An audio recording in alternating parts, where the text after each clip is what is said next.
के ऊपर हमने अध्ययन किया। So the last topic which we are going to see in this series is about giving. और जो आखिरी विषय है जिसके ऊपर हम बातचीत करेंगे वो देने के विषय में है। And it's so suitable for us to learn this topic on this particular day as we start the Passion Week, or we say the Palm Sunday. और ये बहुत ही पर्याप्त है कि हम आज इस विषय के ऊपर बातचीत कर रहे हैं जब हम यीशु की क्रूस की यात्रा जो पैशन वीक जिसे हम कहते हैं उसकी शुरुआत हम आज पाम संडे के दिन कर रहे हैं। When we think about this day, we also we remember the way Jesus entered into Jerusalem. और जब हम आज के दिन के बारे में सोचते हैं, पाम संडे के बारे में बातचीत करते हैं, तो हम याद करते हैं कि यीशु ने कैसे यरूशलेम में प्रवेश किया था।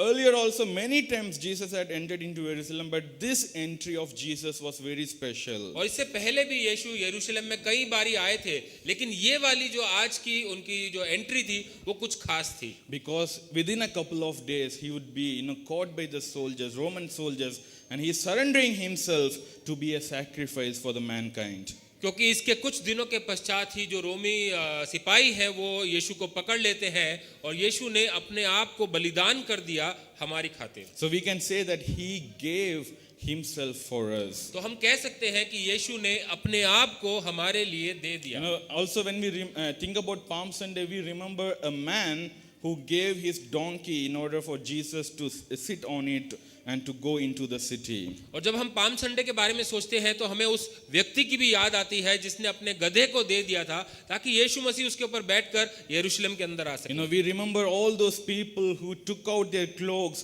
and put it on the way so that Jesus can have a royal entry. और हम उन सब लोगों के बारे में भी याद करते हैं जिन्होंने अपने कपड़े उतार कर उन्होंने सड़क पर बिछा दिए थे ताकि यीशु मसीह का एक राजकीय स्वागत हो सके। We also remember about those trees that gave their branches. We see around us there are a lot of branches. Even those, we can even think about the sacrifice of those trees, that they gave their own branches for Jesus to have a royal entry. हम इस प्रकार से भी सोच सकते हैं कि वो जो पेड़ थे जिन्होंने अपनी डालियों को दे दिया, अपनी डालियों का बलिदान कर दिया ताकि यीशु मसीह की महिमा हो सके जब वो यरूशलेम में प्रवेश करते हैं। As we are going to think about, or as we are going to meditate about giving, we also need to understand the greatest gift that we have received in our life, that is Jesus Christ. और जैसे हम इस देने के विषय के ऊपर मनन करते हैं, इस बात को हमें याद रखने की जरूरत है कि हमारे लिए सबसे बड़ा तोहफा जो दे दिया गया वो स्वयं यीशु मसीह। Jesus gave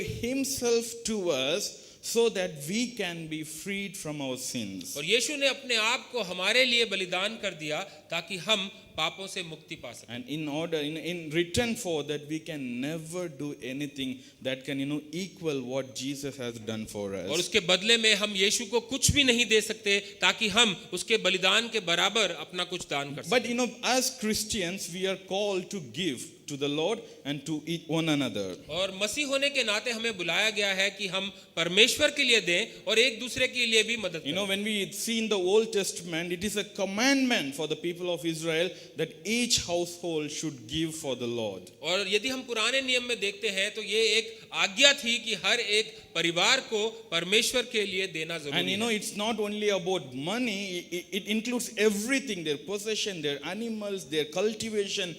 They have to give to the Lord from everything that they own. और ये केवल पैसे के देने के विषय में नहीं था, ये उनके संपूर्ण जीवन के हर एक विषय के बारे में था, चाहे वो उनका घर हो, चाहे वो उनके प्रोविजंस हो, चाहे वो उनके खेती बाड़ी हो या उनके जानवर हो, हर एक चीज में से उनको परमेश्वर के लिए देना जरूरी था। We know about the one from the 10th, right? We know as tithes. That is the Old Testament law which God has given to the people so that they will take a certain amount from their earnings which they will give to the Lord. और हम दशवांश के बारे में जानते हैं जो कि देने के लिए एक आज्ञा दी गई थी कि आप अपने जो कुछ भी आपके पास है उसमें से एक 10वां हिस्सा जो है वो परमेश्वर के लिए दो ताकि परमेश्वर की जरूरतें पूरी हो। It's a strict law that each person of the Lord has to follow. और वो एक बहुत ही सख्त नियम था जो कि परमेश्वर के हर एक जन को उसका पालन करना जरूरी था। But when we come to New Testament, everything has changed, right? लेकिन जब हम नए नियम में आते हैं तो सब कुछ बदल दिया गया है। We know that we are no longer under the law, but we are under the grace. और हम जानते हैं कि हम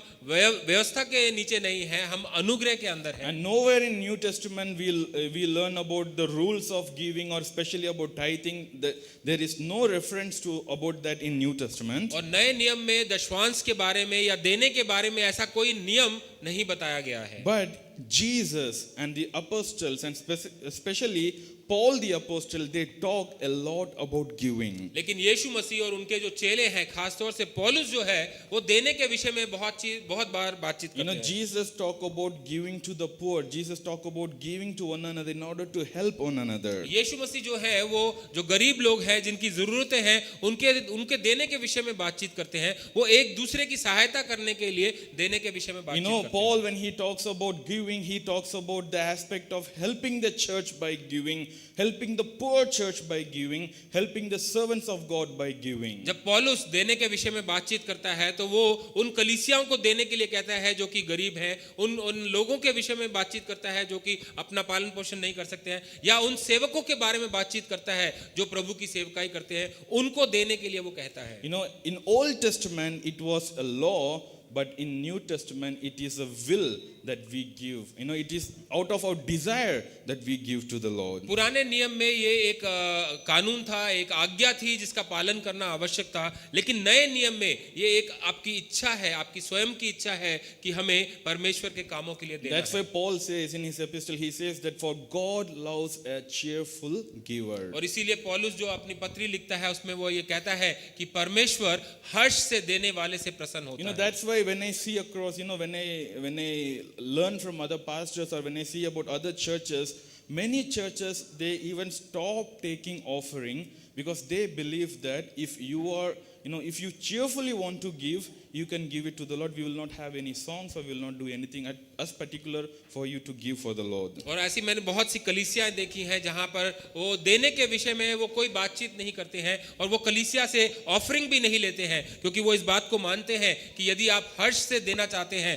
तो उसके लिए हमें बोलने की जरूरत नहीं है या मांगने की You know, जरूरत many नहीं है। churches have an offering box kept in the back side, and if you want to give, you can go and put there. There is no particular offering time as such. और बहुत सी कलीसियाएं ऐसी हैं जिनमें एक offering box होता है जो church में पीछे रखा होता है, और जब लोग आते हैं जाते हैं, जिसका मन करता है वो दे सकता है, वो उसके लिए कोई बाधित नहीं है कि उसको डालना ही है, देना ही My जरूरी dear है। church, this is the type of maturity that we have to grow.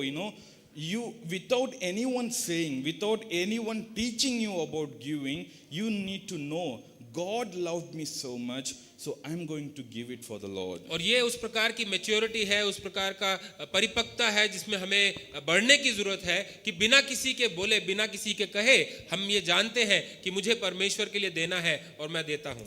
But when we see the modern Christianity, we see the extreme of it also. लेकिन जब हम आधुनिक युग में हम मसीहत को देखते हैं तो हम इसका एक दूसरा ही चेहरा देखने को मिलता है। Very famous preachers, you also might have seen on videos, they come and ask money from their believers so that they can buy their own private jets. और बहुत से विश्व में ऐसे बहुत से प्रसिद्ध प्रचारक हैं जो कि आपने वीडियो पे भी इनको देखा होगा, जो कि आकर अपने चेलों से या अपने डिसाइपल से, अपनी कलीसिया से पैसे मांगते हैं ताकि वो अपने लिए प्राइवेट जेट खरीद सकें।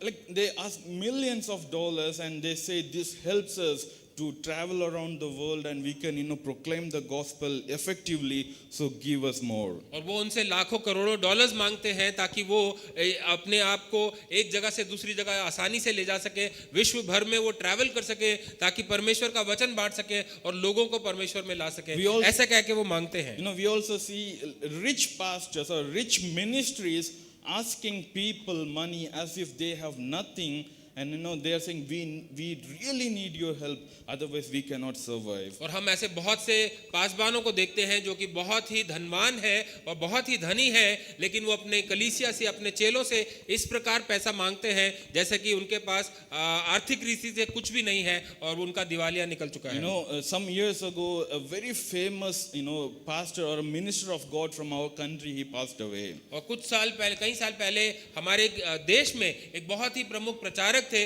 जिनका देहांत हो गया था। And everyone knows how rich is their ministry, how many properties they have.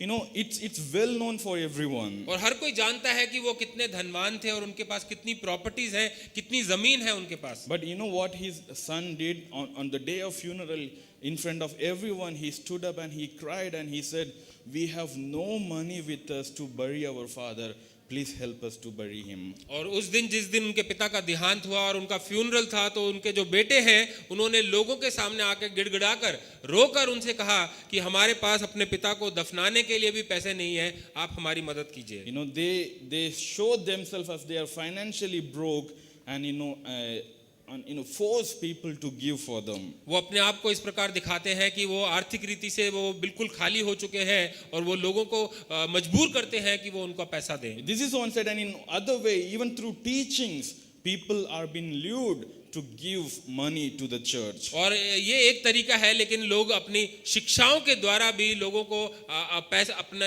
जाल में फंसाते हैं ताकि वो उनको पैसा दे You know, सकें। if you give to the Lord, you will have in plenty. और यदि आप परमेश्वर को देंगे तो आपको भी परमेश्वर बहुत से देगा। इस प्रकार से You बहुत know, सिखाते you हैं। give your tithe and you will get promotion in your job. आप अपना दशवांश दीजिए तो आपको परमेश्वर जो है आपके जॉब्स में तरक्की देगा। इस प्रकार से सिखाते हैं। Offering or giving to the Lord is no longer a matter of thanksgiving, but it has become a transaction where you expect something in return. तो जो देने का जो हिसाब है या देने का जो विषय है वो एक धन्यवाद के रूप में जो भेंट है वो उस प्रकार से नहीं सोचते हैं, लेकिन एक व्यापार लेन देन के रूप में सोचते हैं, जहां पर आप यदि परमेश्वर को देते हैं तो आप बदले में बहुत कुछ एक्सपेक्ट करते हैं कि आपको मिलेगा। You know, a pastor in Delhi, he was preaching and he said, if you want to get a salary of 1 lakh rupees, but right now you have a salary of 50,000 rupees, then start tithing for 1 lakh so that God can, raise your salary to 1 lakh from 50,000. Delhi में एक प्रचारक था जो इस प्रकार से अपनी कलीसिया में शिक्षा देता था कि यदि आपकी सैलरी आज के टाइम में 50,000 है, लेकिन आप 1 लाख की सैलरी चाहते हैं, तो आप 1 लाख के हिसाब से आप अपना दशवांश देना शुरू कीजिए, ताकि परमेश्वर आपकी सैलरी जो है वो 50,000 से बढ़ाकर 1 लाख कर दें। It's luring people, attacking their sentiments in order for them to receive money from them. और ये गलत तरीके से लोगों को शिक्षा देकर उनके हृदय के ऊपर वार कर कर उनको लुभाते हैं ताकि वो आकर कलीसिया में पैसा दे And सकें। many ministries have different type of schemes to take money from the people. और बहुत सी सेवकाएं ऐसे हैं जो कि अलग अलग स्कीम्स चलाती हैं ताकि लोग उसमें पैसा डाल You सकें। must have heard about partnership plans. Be a partner with our ministry. और आपने पार्टनरशिप प्लान्स के बारे में सुना होगा, जहां पर आपको कलीसियाओं के साथ पार्टनर बनने के लिए बोलते हैं And fixed offerings every month. और आपको एक नियमित तौर से जो अपना दान है उसको देने के लिए बातचीत करते हैं। You would be surprised if I say there are some churches which will take your salary slip to know how much you are getting as a salary, and they will demand you that much of tithe from you. और आपको आश्चर्य होगा कि कुछ कलीसियां ऐसी हैं जो कि आपकी सैलरी स्लिप मांगती हैं ताकि उनको पता रहे कि आपकी सैलरी कितनी है, ताकि उतना वो आपसे दशवांश ले सके। Prayer for family, prayer for children. There are different plans that they bring that you have to pay money to get those blessings. और आपके परिवार के लिए, आपके बच्चों के लिए प्रार्थनाओं के अलग अलग प्लान्स होते हैं जिसके लिए आपको पैसा देना पड़ता है ताकि वो आपके लिए, आपके परिवार के लिए प्रार्थना So कर if सकें। you give certain amount of money every month, you will get a personal letter from our pastor. Our pastor will personally pray for you. This is a kind of scheme that they run. और कुछ schemes ऐसी होती हैं जहां पर ये बताया जाता है कि अगर आप इतना पैसा देंगे तो आपको पास्टर की तरफ से खास तौर से लेटर मिलेगी और हमारे पास्टर आपके लिए प्रार्थना करेंगे। इस प्रकार से बताया जाता है। Even in some churches, even for membership, they take money. If you want to be a member of this church, you have to pay certain amount of money. और कुछ कलीसियाओं में मेंबरशिप के बारे में भी पैसा देना पड़ता है कि यदि आप उस कलीसिया के मेंबर बनना चाहते हैं, आपको नियमित तौर से इतना पैसा देना My dear पड़ेगा। church, see how far we have gone from the scriptures, especially when we talk about giving. और आप ये देख सकते हैं कि हम जब देने के विषय में बातचीत करते हैं तो हम जो परमेश्वर का वचन है उससे कितनी दूर निकल के आ गए When हैं। New Testament is all about giving cheerfully to the Lord, giving willingly to the Lord, how these ministries, how these pastors, or how these churches are, forcing people in a way to bring money to the church. जहां पर नए नियम में परमेश्वर बातचीत करता है कि हर्ष से आपको देना है, आप अपने मन में जितना आपकी इच्छा है वैसा आप परमेश्वर को दे सकते हैं। यहाँ पर ये कलीसियाएं और ये पासबान हैं जो कि लोगों को उकसाते हैं और उनके साथ छल कपट करके उनको पैसा देने के लिए मजबूर करते हैं। So we have to understand, my dear church, that when we talk about giving, let's go back to the scriptures. Let's understand from the scripture what the Bible tells us about giving. और इसीलिए प्रिय कलीसिया, हम जब देने के विषय में बातचीत करते हैं तो हमें वचन में जाने की जरूरत है कि वचन हमें देने के विषय में क्या So the सिखाता है। first thing I want to talk to you all today is about the transformation in the view that you have about giving. और पहला विषय जिसके बारे में मैं आपसे बातचीत करना चाहता हूं वो ये है कि हमारे देने के विषय में जो हमारी विचारधारा है उसमें एक परिवर्तन So लाना I'm है। going to put down few wrong ideas or wrong philosophies that we have about giving. और कुछ गलत धारणाएं या गलत सोच जो हमारी देने के विषय में है वो मैं आपके साथ बांटना Many चाहता हूं। people think it's okay if I don't go to church as long as I'm giving my offerings regularly. और बहुत से लोग इस प्रकार से सोचते हैं कि अगर मैं कलीसिया नहीं जाता हूं तो कोई फर्क नहीं पड़ता जब तक मैं अपना दान जो है वो नियमित तौर पे No, देता रहता हूं। I have a huge business. I have to work 24/7. I cannot separate time for the Lord even for a single day in the week. So let me do my work and let me pay my Lord. मैं बहुत ही busy हूँ, मेरा व्यापार जो है फैला हुआ है, मेरा काम बहुत मेहनत से भरा हुआ है, मेरे पास एक भी दिन खाली नहीं है कि मैं परमेश्वर की कलीसिया में जा सकता हूँ। तो मैं अपना काम करता हूँ, मैं अपनी तरफ से जो मेरे को दान देना है वो नियमित तौर से मैं देता A रहता few हूँ। weeks ago, we went to a house and we were talking to that brother, and he is not coming to church regularly. So we asked him, "Why are you not coming to church?" और कुछ सप्ताह पहले हम एक कलीसिया में किसी के घर में हम गए थे, वहाँ पर एक भाई से हम बातचीत कर रहे थे। वो कलीसिया में रेगुलर तरीके से नहीं आ पा रहे हैं, तो हम उनसे बातचीत कर रहे थे कि आप क्यों नहीं आ रहे हैं। He said, like, no, the whole week I'm working. Only on Sundays I have some rest time. So I don't want to waste my time by coming to church. He did not exactly say as wasting my time. He said, I don't want to skip my, resting time. That's what he said. और वो भाई जो है वो उन्होंने इस प्रकार से कहा कि भैया मैं हफ्ते के 6 दिन काम करता हूँ और बहुत मेहनत से सुबह से शाम तक काम करता हूँ, सिर्फ एक संडे मेरे पास होता है जहाँ मैं सो सकता हूँ और इसीलिए मैं वो संडे को अपना जो सोने का टाइम है वो छोड़ना नहीं चाहता। Many times we think like that, God can be pacified by the way that we give to him rather than we being in his presence. और अक्सर हम इस प्रकार से सोचते हैं कि हम परमेश्वर को हमारे विषय में जो है उनके गुस्से को हम ठंडा कर सकते हैं, हम उनको दान देकर वो मेरे बारे में फिर गलत नहीं Why सोचेंगे। do we come to church, my dear people? हम कलीसिया क्यों आते हैं? No, this is a community, this is a fellowship where we come as a body of Christ. We equip one another to grow in the Lord. और ये एक समूह है, ये परमेश्वर की देह है जहां हम एक दूसरे की मदद करते हैं कि हम परमेश्वर में बढ़ सके। So if you think that I can only give my offerings and I can stop going from church and God will be okay with it, it is a wrong perception. और यदि आप सोचते हैं कि मैं केवल अपना दान या दशमांश दे देता हूं और परमेश्वर के भवन में मैं नहीं जाता हूं और परमेश्वर इस बात से सही है, तो ये आपकी गलत सोच My है। dear church, we have to understand, when we talk about giving, the first and foremost thing, which we will see further, but I want to say it here also,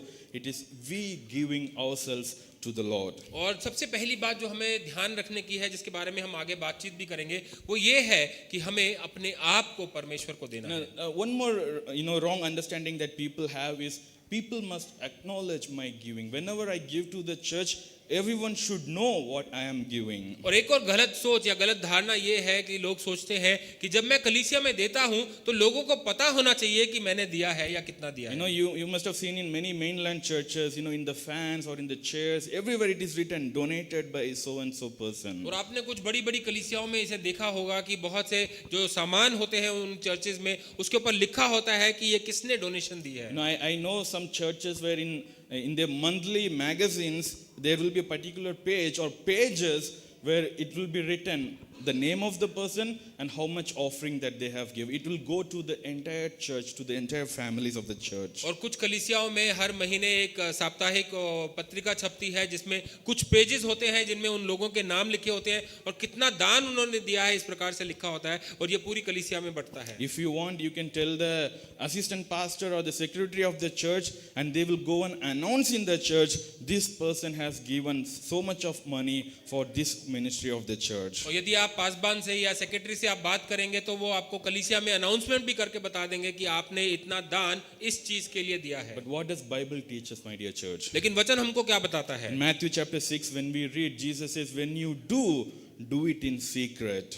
मती 6 अध्याय में परमेश्वर कहते हैं कि जब तू देता है तो तू गुप्त रीति से Now they. Jesus says, what your right hand is giving, let your left hand not know what your right hand is giving. और परमेश्वर इस प्रकार से कहता है कि तेरे दाएं हाथ को पता न चले, तेरे बाएं हाथ को पता न चले कि तेरे दाएं हाथ ने कितना दिया है। And Jesus is saying, when you give it in secret, God will reward you because you have not done for your publicity, you have given it for the Lord. So God will reward you. और यीशु मसीह कहते हैं कि जो चीज तुम गुप्त में करते हो उसके लिए परमेश्वर तुम्हारे को आशीषित करेगा, क्योंकि तुमने अपनी बढ़ाई के लिए नहीं किया, तुमने परमेश्वर के लिए किया है, इसीलिए परमेश्वर तुमको आशीष My देगा। dear church, let's have this understanding in our life.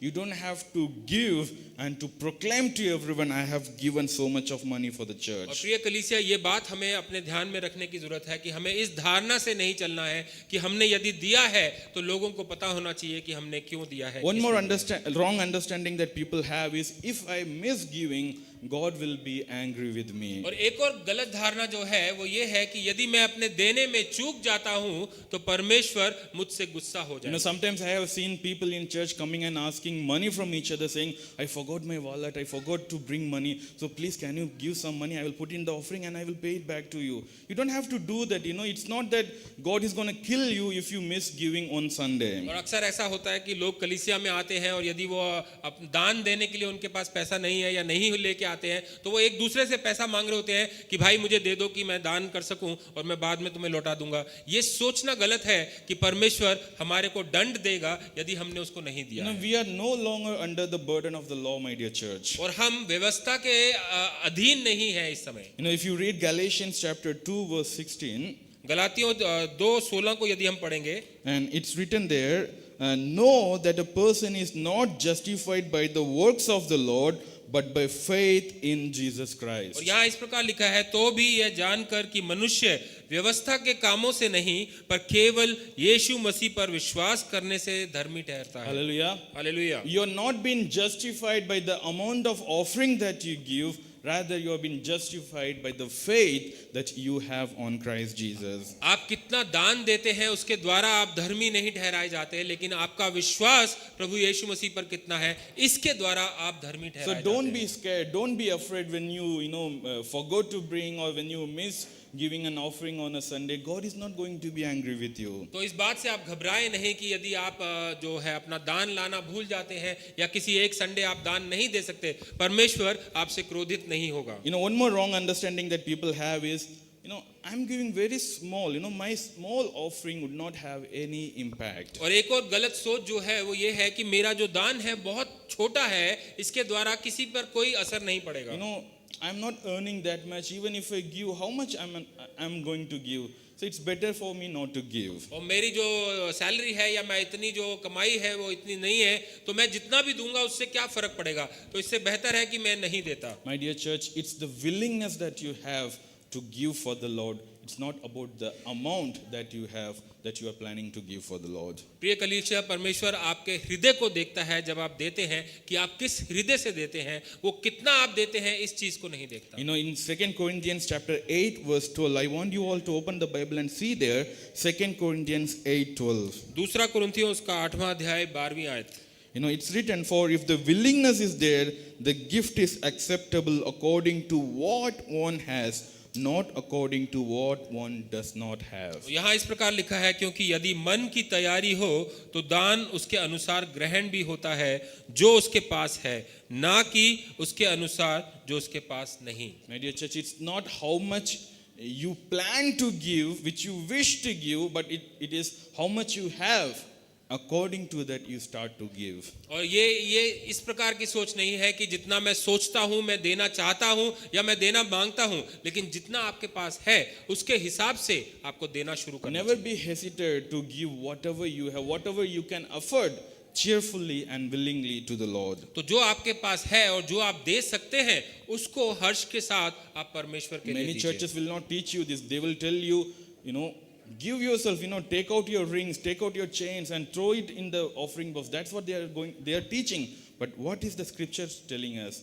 According to what you can, that is what you have to give. बहुत सी कलीसियाएं आपको ये इस प्रकार से सिखाती नहीं है। वो कहते हैं कि आप अपने बटुए निकाल दीजिए, आप अपनी मुंदरी जो है, रिंग्स जो है और जो चेन्स हैं वो निकाल के आप ऑफरिंग बॉक्स में डाल दीजिए। लेकिन वचन आपको क्या बताता है? वचन आपको बताता है कि जो आपके पास है हर्ष से आप परमेश्वर के लिए दीजिए। So never hesitate yourself from giving, whatever you can towards the Lord. तो जो आप दे सकते हैं उसमें आप देने में हिचकिचाइए नहीं, परमेश्वर के लिए आप दे रहे हैं। One more wrong understanding that people have is, I will get God's favor if I give. और एक और गलत सोच और धारणा जो लोगों की है वो ये है कि यदि मैं परमेश्वर को देता हूं तो परमेश्वर का अनुग्रह, परमेश्वर की आशीष मुझको मिलती My है। dear church, you cannot win the heart of the Lord by your money. और प्रिय कलीसिया, आप अपने पैसे या अपने धन से परमेश्वर के हृदय को नहीं जीत सकते You हैं। know, when we see from the life of the Saul the king, God sent him to go and kill everything that he see in the enemy country. जब हम सौल जो राजा है उसके बारे में हम देखते हैं तो परमेश्वर ने उसको कहा कि तू उस देश में जा और जो कुछ भी तुझे दिखता है उसकी तू हत्या कर दे। But he saw some very healthy animals, he brought it for himself. लेकिन उसने कुछ वहां पर बहुत ही अच्छे हेल्दी जानवर देखे, वो अपने लिए उनको साथ में लेकर आ So गया। when the prophet Samuel came and encountered him, and when he asked him, he said, I brought it for the Lord. It is not for me. I'm going to give it for the Lord, so God will be pleased. लेकिन जब शामुएल ने आके उससे बातचीत करी तो उसने कहा कि मैं तो ये परमेश्वर के लिए लेके आया हूँ, परमेश्वर इससे खुश होंगे इसीलिए मैं लेकर आया हूँ। And Samuel replied to him, right? Obedience is better than sacrifice. और जो शामुएल है उसने उसको कहा कि परमेश्वर की आज्ञाकारिता बलिदान से बेहतर So है। you can never win the heart of the Lord by what you give to him. You can only, you can only win the heart of the Lord by the obedience that you show towards him. और इसीलिए आप परमेश्वर के हृदय को अपने देने के द्वारा आप जीत नहीं सकते हो, लेकिन अपनी आज्ञाकारिता के द्वारा आप परमेश्वर के हृदय को जीत When सकते you read in Acts chapter 8, there is a person named as Simon. हो। और यदि आप प्रेरितों के काम उसके 8वें अध्याय को आप देखते हैं तो वहां पर आपको शमौन नाम के एक व्यक्ति के बारे में पता चलता है। He saw Peter and the apostles doing wonderful miracles, and when they pray, the demons have been chased out, and he was so surprised to see that. और जब उसने देखा कि पतरस और प्रभु यीशु मसीह के जो बाकी चेले हैं वो लोगों के लिए प्रार्थना करते हैं तो दो दुष्ट आत्माएं हैं वो उनको छोड़कर भाग जाती हैं, और ये इससे वो बहुत आश्चर्यचकित In हुआ। Acts 8 verse 18 we see then Simon he brought some money and he gave to Peter and he said, give what you have so that I can also do these miracles. और हम प्रेरितों के काम उसके 8वें अध्याय की 18वीं आयत में हम देख सकते हैं कि शिमोन जो है वो पतरस के पास गया और उसने उसको बोला, कुछ पैसे देकर उसको बोला कि जो तुम्हारे पास है वो मुझको दे दो ताकि मैं भी ऐसे काम कर सकूं। And Peter he rebuked him saying, with your money you cannot do it. You have to repent and you have to get rid of all the bitterness that you have in your heart. तो पतरस ने उसको डांट लगाई और उसको बोला कि तुम अपने पैसे से इस चीज को नहीं खरीद सकते हो, तुम्हें अपना पश्चाताप करना पड़ेगा और अपने जो भी आपके हृदय में जो भी कड़वाहट है उसको निकालनी पड़ेगी, तब आपको ये दान मिल सकता है। But what does the modern churches teach to the people? और जो आधुनिक कलीसियाएं हैं वो लोगों को क्या सिखाती हैं? You have to pay particular amount of money so that the pastor can come to your house. और वो कहते हैं कि आपको एक इतना अमाउंट देना पड़ेगा ताकि पासबान जो है वो आपके घर पे आ सके। If you want the pastor to lay his hands upon you for prayer, you have to pay a certain amount of money for that. यदि आप चाहते हैं कि पासबान आपके सर पर हाथ रख के प्रार्थना करे तो उसके लिए आपको कुछ पैसा देना पड़ेगा। Jesus is saying, freely you have received, freely you should give, but people are selling it because of the lust for money that they have. यीशु मसीह ने कहा था कि मुफ्त में तुमको दिया गया है और मुफ्त में तुम लोगों को बांटो, लेकिन यहाँ पर हम देखते हैं कि लोग जो है पैसे के लालच में इन चीजों को बेचते हैं और उसके लिए वो धन मांगते A हैं। very famous televangelist, he once said that the cure for your cancer is in your check. You write such and such amount of money to our ministry, God will heal you from your cancer. और एक प्रमुख TV प्रचारक जो है उन्होंने इस प्रकार से टीवी पर घोषणा की, लोगों को बताया कि आप अगर कैंसर से मुक्ति चाहते हैं तो उसका इलाज जो है वो आपके चेक बुक में है, आप अपना चेक निकालिए, इतने अमाउंट का आप चेक काटिए तो आपको आपका कैंसर का जो इलाज है वो मिल जाएगा। Fooling people and hurting them in their vulnerability. This is what happening here, but this is against the Bible. और वो लोगों को दुख पहुंचाते हैं और उनको धोखा देते हैं, लेकिन ये वचन के खिलाफ है।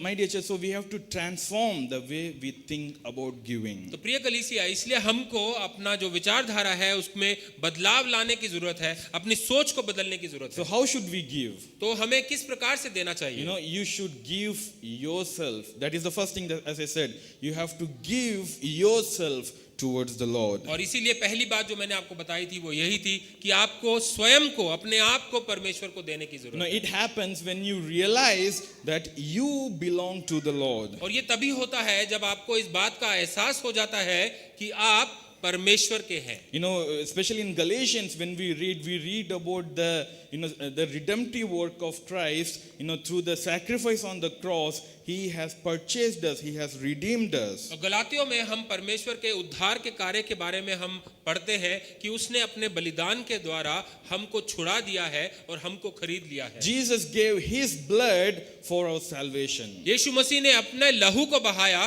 ताकि हमको उद्धार मिल So सके। when we think about giving, first of all, this thing should come into our minds, that we should give ourselves to the तो Lord. जब हम देने के विषय में बातचीत करते हैं या सोचते हैं तो सबसे पहले हमें इस बात को सोचना है कि हमें स्वयं को परमेश्वर को देना Now, the next thing that we have to consider in our mind is that God has enabled me to give. It's not because of what I have achieved, it's because God has enabled me to give. That's why I'm और giving. दूसरी बात जो हमें सोच में ध्यान में रखने की जरूरत है वो ये है कि परमेश्वर ने मेरे लिए मुमकिन किया कि मैं दे सकूं। ये मेरी काबिलियत नहीं है, मुझ में मेरी क्षमता नहीं है, लेकिन परमेश्वर के द्वारा ये किया गया है कि मैं देने योग्य ठहरा You हूं। know, sometimes we have been so proud by the amount of money that we give to the Lord. You know, you can say, I'm giving such much of amount towards the church every month. और कई बारी ऐसा होता है कि हम कितना देते हैं उससे हम घमंड में भर जाते हैं कि हम इतना पैसा कलीसिया को दे रहे हैं। You know, sometimes we say, this is my hard-earned money. This is my money which I am giving for the Lord. और अक्सर हम ये सोचते हैं और इस प्रकार से हम कहते हैं कि ये मेरा कमाया हुआ पैसा है, बहुत मेहनत से मैंने इसको कमाया है और मैं परमेश्वर को दे रहा But my हूँ। dear church, we have to change that perception, and we should say, by the grace of God, He has enabled me so that I can give for His work. इस सोच को, इस धारणा को हमें बदलने की जरूरत है और हमें इस प्रकार से सोचना और कहना चाहिए कि परमेश्वर के अनुग्रह के द्वारा मुझको मिला है और मैं उसको देता हूँ। You know, you should never be proud by the amount that you earn or the way that you work. Always be thankful to God and give, all the glory and honor to God alone. और हमें कभी भी इस बात का घमंड नहीं करना चाहिए कि हमारे पास कितना पैसा है या कितना पैसा हम परमेश्वर के लिए देते हैं। हमें हमेशा परमेश्वर को धन्यवादित होना चाहिए कि उसके अनुग्रह के द्वारा हमको मिलता है और हम देने लायक बनते Because हैं। the next thing that we see is, everything that you see around that belongs to the Lord, which is in Psalms 24:1. और अगली चीज जो हम देखते हैं जो कि भजन संहिता उसका 24 और 1 में है कि जो कुछ भी है इस पृथ्वी पर वो परमेश्वर का है। You belong to the Lord. आप परमेश्वर के हैं। The house you are in, that belongs to the Lord. जिस घर में आप रहते हैं वो परमेश्वर का The है। vehicle that you drive, that belongs to the Lord. जिस गाड़ी को आप चलाते हैं वो परमेश्वर The की है। children that you have, that belongs to the Lord. जो आपके पास बच्चे हैं वो परमेश्वर के The हैं। work that you do, that belongs to the Lord. जो काम आप करते हैं वो The परमेश्वर का है। business that you run, that belongs to the Lord. जो व्यापार आप करते हैं वो परमेश्वर का है। The wisdom that you have, that belongs to the Lord. जो बुद्धि आपके पास है वो भी परमेश्वर That की है। strength that you have in your body, that belongs to the जो Lord. शक्ति आपके शरीर में है वो भी परमेश्वर की है। When you understand this, you will be filled with gratitude and you will happily, cheerfully, joyfully give towards the work of the Lord. और जब आप इस बात को समझ जाएंगे तो आपका हृदय जो है वो धन्यवाद से भर जाएगा और हर्ष के साथ, उल्लास के साथ आप परमेश्वर को देंगे। Bible talks a lot about stewardship, to maintain what God has given to you. और जो वचन है वो हमको भंडारीपन के बारे में बहुत कुछ बताता है कि परमेश्वर ने जो आपको दिया है उसको आप कैसे ख्याल रख सकते हैं। So you understand in that this is not mine, this is God's, and God has given it to me so that I can take care of it. तो आप इस बात को समझते हैं कि जो कुछ भी मेरे पास है वो मेरा नहीं है पर परमेश्वर का है, परमेश्वर ने मुझे दिया है और मुझे इसका ख्याल रखना So है। my dear church, when you think about giving, understand that you are not giving something new to the Lord, you are giving something that God has given to you, and in thanksgiving you are giving it back to Him. तो जब भी आप परमेश्वर को कुछ देते हैं तो इस बात को आप ध्यान रखिए कि आप परमेश्वर को अपनी तरफ से कुछ नया नहीं दे रहे हैं, लेकिन जो परमेश्वर ने आपको दिया है वही आप परमेश्वर को धन्यवाद पूर्वक वापस देते हैं या लौटाते हैं। Hallelujah. Hallelujah. When you follow these things and when you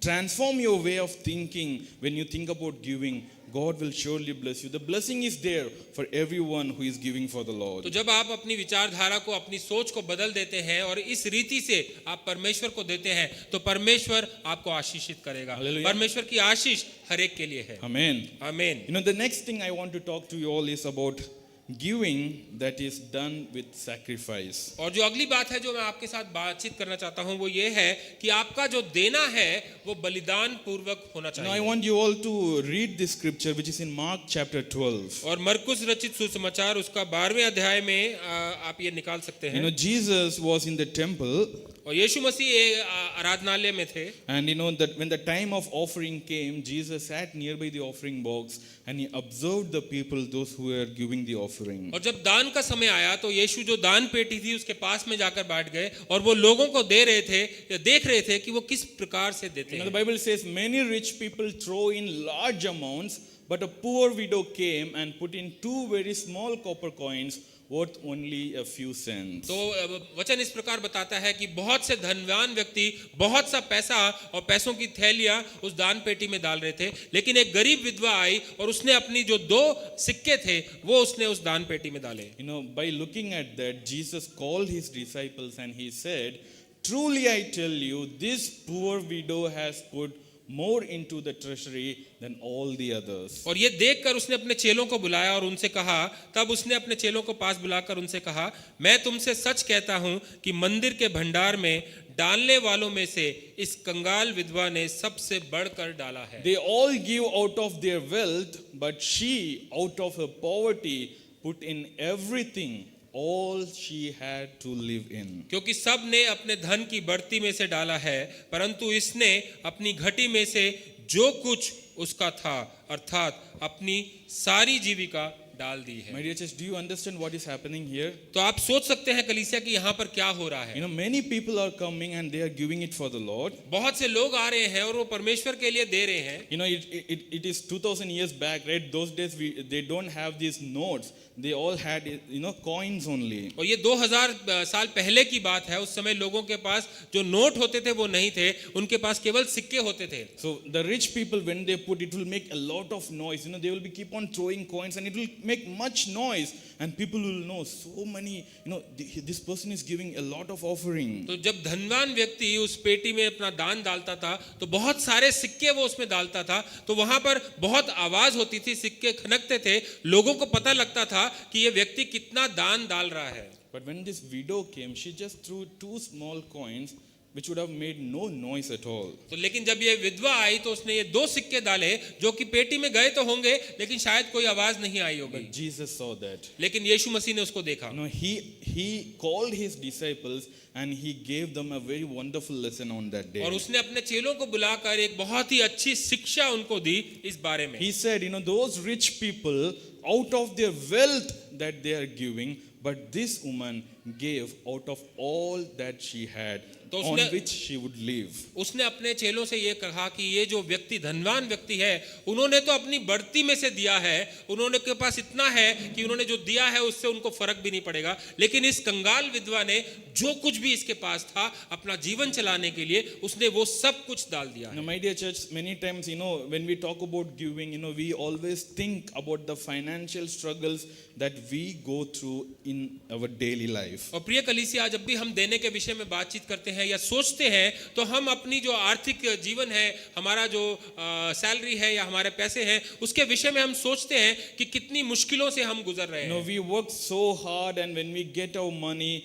you know, within the first week of the month, everything is gone, you know, for rents and every other thing, it's gone. और जब हम इतनी मेहनत करके अपनी कमाई लेके आते हैं तो महीने के पहले सप्ताह में ही हमारा रेंट, हमारी EMIs, हमारे बाकी खर्चे, इन सब में वो सारा का सारा खर्च हो जाता है। You know, and we feel so hesitant to give a small amount for the work of the Lord. और हम बहुत हिचकिचाते हैं कि परमेश्वर के लिए हम बहुत थोड़ा सा देना पाते हैं। But see what Jesus is telling about that. लेकिन यीशु मसीह यहाँ पर क्या बता रहे हैं उसके बारे में। Jesus understands your heart. लेकिन यीशु मसीह आपके हृदय को जानते हैं। Jesus understands the sacrifice you take even to bring out that small amount of money from your earnings. यीशु मसीह जानते हैं कि किस प्रकार का बलिदान आप करते हैं अपने जो सैलरी है या अपनी जो अर्निंग्स है उसमें से वो थोड़ा दशमांश या थोड़ा अमाउंट निकालने में भी आप किस प्रकार का बलिदान करते You हैं. know, when other people are giving out of their wealth, you are giving out of the thing that you have for your survival.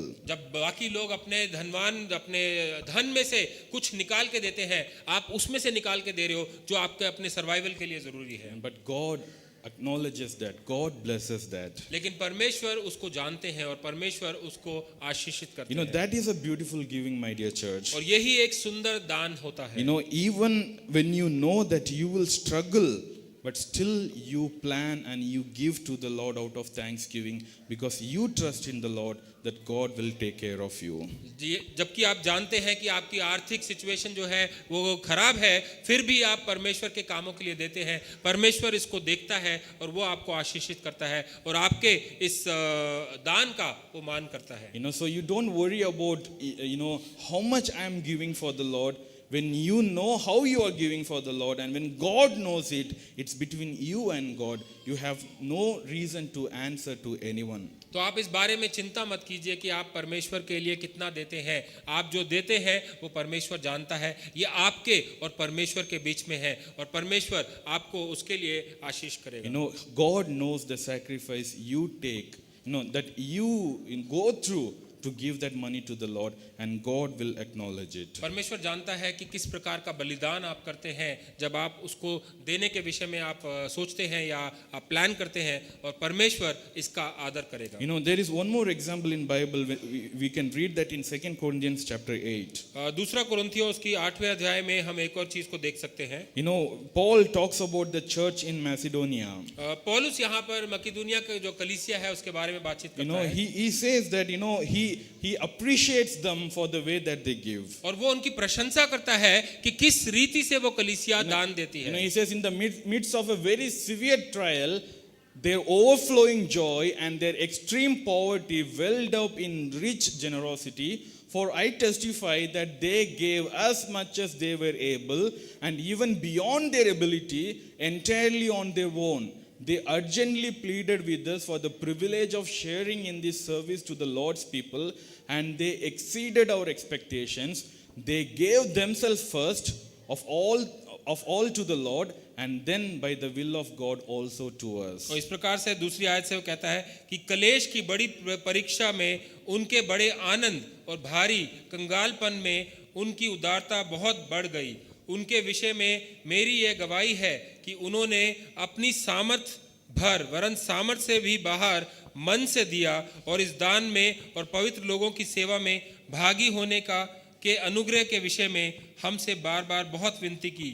और जैसी हमने आशा की थी वैसी ही नहीं वरन उन्होंने प्रभु को फिर परमेश्वर की इच्छा से हमको भी अपने आप को दे दिया. Hallelujah. Hallelujah. Now, understand their condition, my dear church. आप उनकी जो सिचुएशन है उनकी जो परिस्थितियां हैं उसको आप Now, the समझिए. church in Macedonia is going through persecution. They are going through a very tough time. जो कलीसिया है मकिदुनिया की जो कलीसिया है उनके ऊपर बहुत भारी सताव हो रहा है और उनके पास बहुत ही गरीबी वाली सिचुएशन है. You know, they are going through extreme poverty, which means it would be even difficult for them to, you know, put some bread on their plates. और वो बहुत ही कंगाली वाली अवस्था में है. वो इस सिचुएशन में थे कि उनके पास अपने घरों में खाने के लिए भी सामान नहीं था. You know, but Paul says even among that, he's not just saying about their generosity, he's saying about their rich generosity, which means they exceed in giving beyond their ability. तो पौलुस जो है वो यहाँ पर उनकी उदारता के बारे में बातचीत नहीं कर रहा लेकिन वो उनकी वो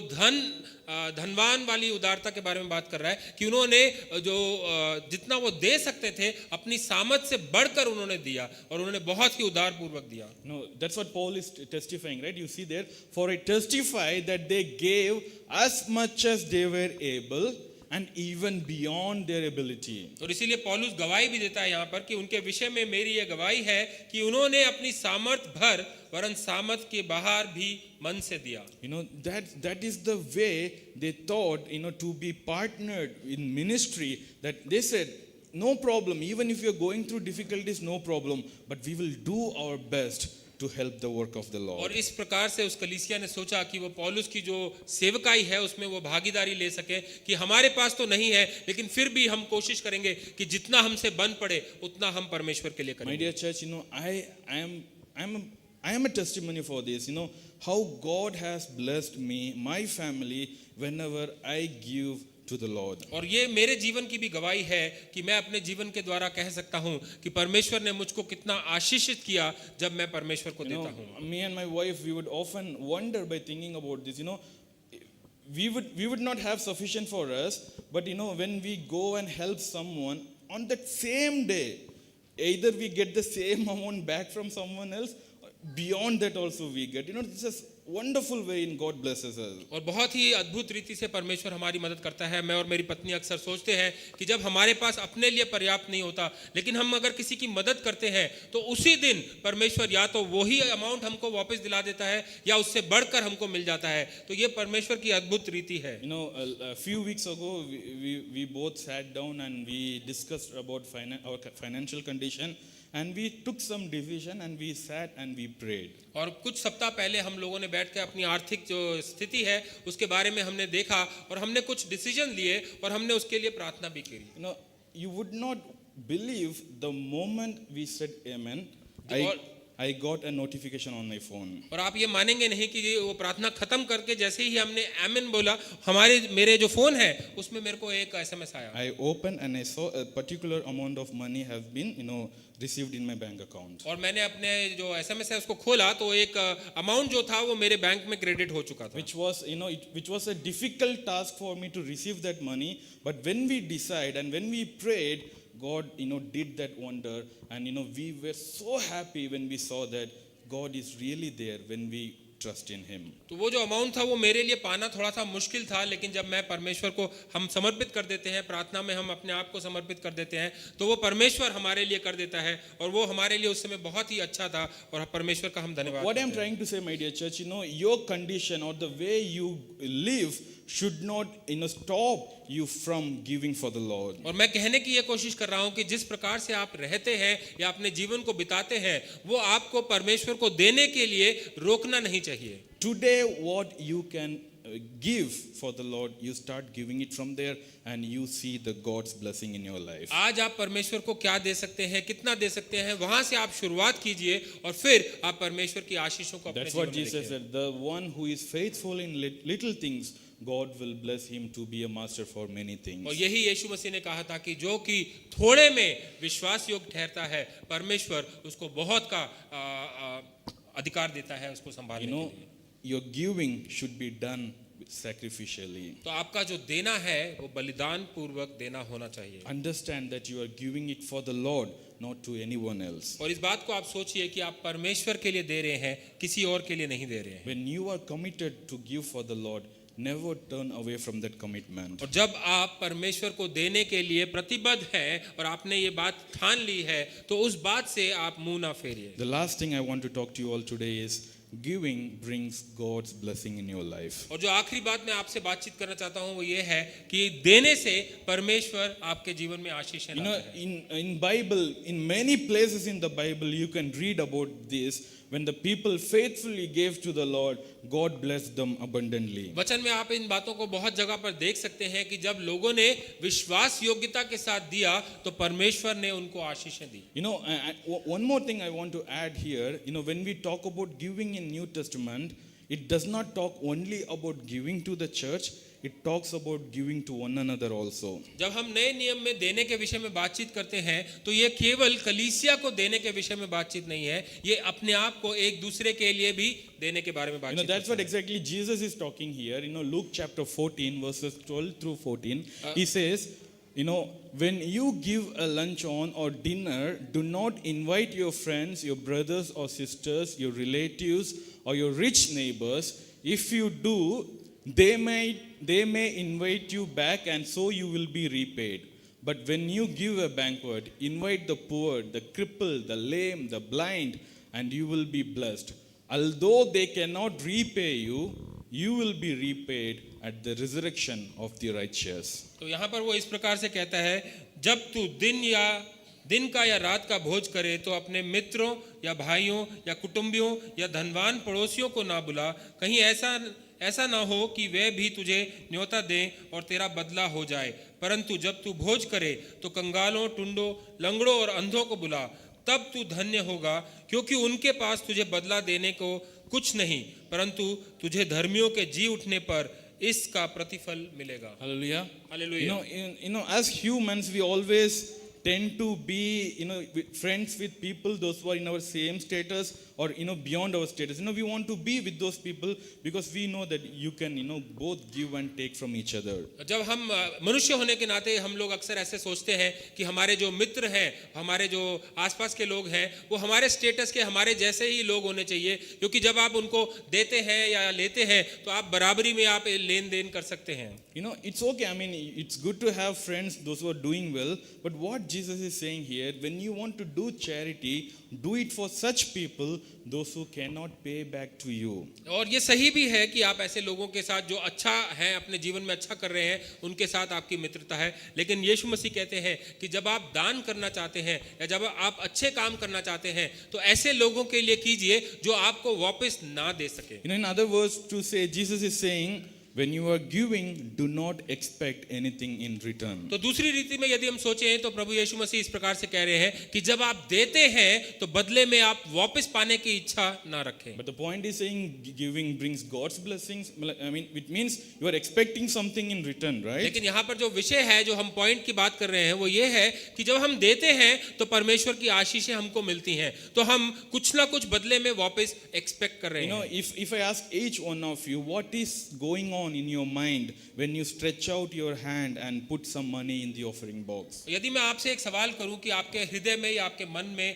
क्या चल रहा है या क्या सवाल चल रहे हैं जब आप ऑफरिंग बॉक्स में अपने दान को डालते I हैं? am sure many would say that I am doing this or I am giving this by believing that God is going to, give it back to me 100-folds. और बहुत से लोग इस प्रकार से सोचते होंगे कि मैं ये दे रहा हूं इस बात पर विश्वास कर कर कि परमेश्वर इसका 100 गुना मुझको लौटाएगा। And that is true. God will bless us. God will help us to grow in our business. God will help us to, do good in our works, and we will do well. That is for sure. और ये सही भी है कि परमेश्वर हमारे business पे, हमारे कामों पर आशीषें देगा और हम अपने अपने कामों के स्थानों पे या बिजनेस में हम बढ़ेंगे। ये परमेश्वर की आशीषें हैं। But my dear church, you have to understand this.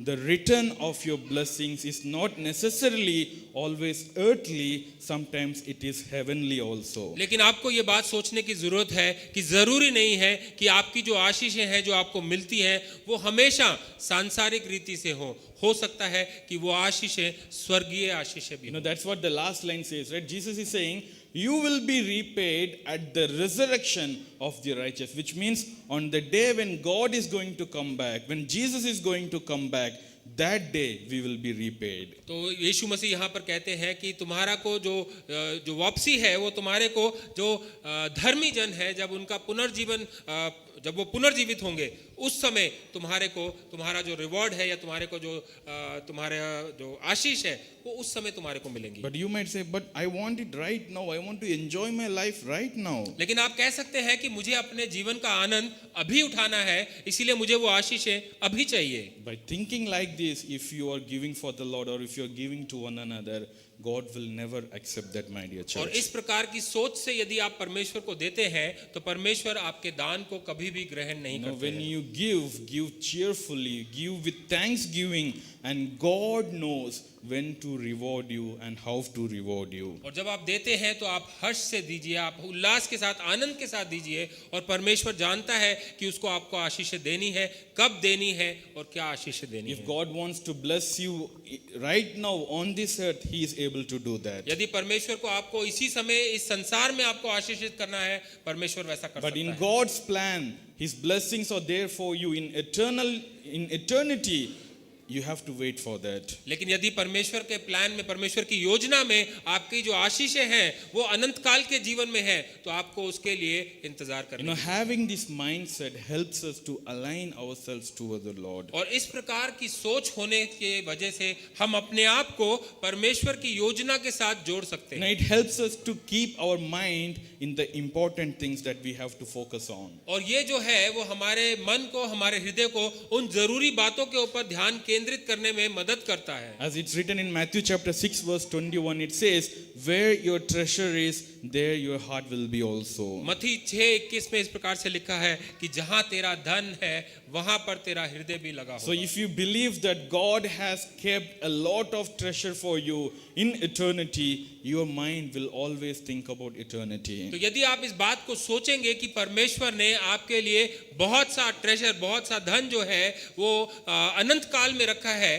तो आप अपना हृदय, अपना मन उस अनंत काल के जीवन के ऊपर लगाएंगे। My dear church, ultimately whatever we have in this earth is not permanent, but what you have in eternity will be with us forever. तो प्रिय कलीसिया, इस बात को आपको याद रखने की जरूरत है कि इस संसार में आपके पास जो कुछ भी है वो स्थायी नहीं है, वो आपके साथ हमेशा के लिए नहीं बना रहेगा, लेकिन अनंत काल के जीवन में जो कुछ भी है आपके पास वो हमेशा के लिए आपके साथ बना You रहेगा। know, the house that we have or the land that we have, who knows in next 50 to 60 years, somebody would be there who would not even know us. और जो हमारे पास घर है या जो हमारे पास जमीनें हैं, हम नहीं जानते 50-60 साल के बाद हो सकता है कि कोई उन घरों में या उस जमीन के ऊपर होगा जो शायद हमें जानता भी नहीं You होगा। know, according to the government data, there are lakhs and lakhs of crores of rupees are there in bank accounts and FDs and EPFs which were never been claimed by anyone because the person who have saved it did not pass on to anyone. Bank के आधार से या government के जो records हैं उसके हिसाब से यदि हम देखें तो बैंकों में लाखों करोड़ों रुपए पड़े हैं जो कि एफडीज में पड़े हैं, सेविंग अकाउंट में पड़े हैं, वो ऐसे लोगों के हैं जिन्होंने उसे आगे नहीं दिया किसी को और वो बैंकों में ही पड़े रह गए हैं। The people must have worked hard to earn that money and to save for themselves. और हो सकता है कि लोगों ने बहुत कड़ी मेहनत करके वो पैसा जमा किया होगा, अपने लिए बचा के रखा होगा। What is the benefit? लेकिन उसका क्या बेनिफिट है? We have to keep our mind and we have to keep our treasures where eternity is. क्योंकि हमें अपने मन को उस जगह पर लगाना है जहां पर अनंत काल है, जो हमेशा के लिए हमारे साथ है। So if you ask me, Pastor, will God bless me if I give to Him faithfully? तो यदि आप मुझसे पूछेंगे कि पासवान क्या परमेश्वर मुझको आशीषित करेगा यदि मैं विश्वास योग्यता से उसको दूंगा, I would say yes, it is true, God will bless you. तो मैं कहूंगा हाँ ये सही है, परमेश्वर आपको आशीष देगा। But I will add to that by saying that if you only give to the Lord to expect some blessings from Him, it's better for you not give to the Lord. लेकिन मैं इसके साथ साथ आपको ये भी बताऊंगा कि यदि आप परमेश्वर को केवल इसीलिए देते हैं कि आप बदले में उससे कुछ पा सकें, तो ये अच्छा है कि आप परमेश्वर को ना ही दें। But if you give out of thankfulness, if you give with a cheerful heart, and if you give by thinking about the greatest sacrifice that God has given for me, in front of that whatever I'm giving is nothing. तो ये लेकिन यदि आप इस बात से, आप इस सोच से अब देंगे, आप धन्यवाद के हृदय से देंगे, इस परमेश्वर के उस महान बलिदान को याद करते हुए देंगे जो परमेश्वर ने आपके लिए किया है, तो जो आप दे रहे हैं वो कुछ मायने नहीं रखता, केवल आपका हृदय और आपकी सोच मायने रखती है। My dear church, let's all stand in God's presence आइए हम सब खड़े हो जाएं परमेश्वर के as we enter into the Passion Week. जैसे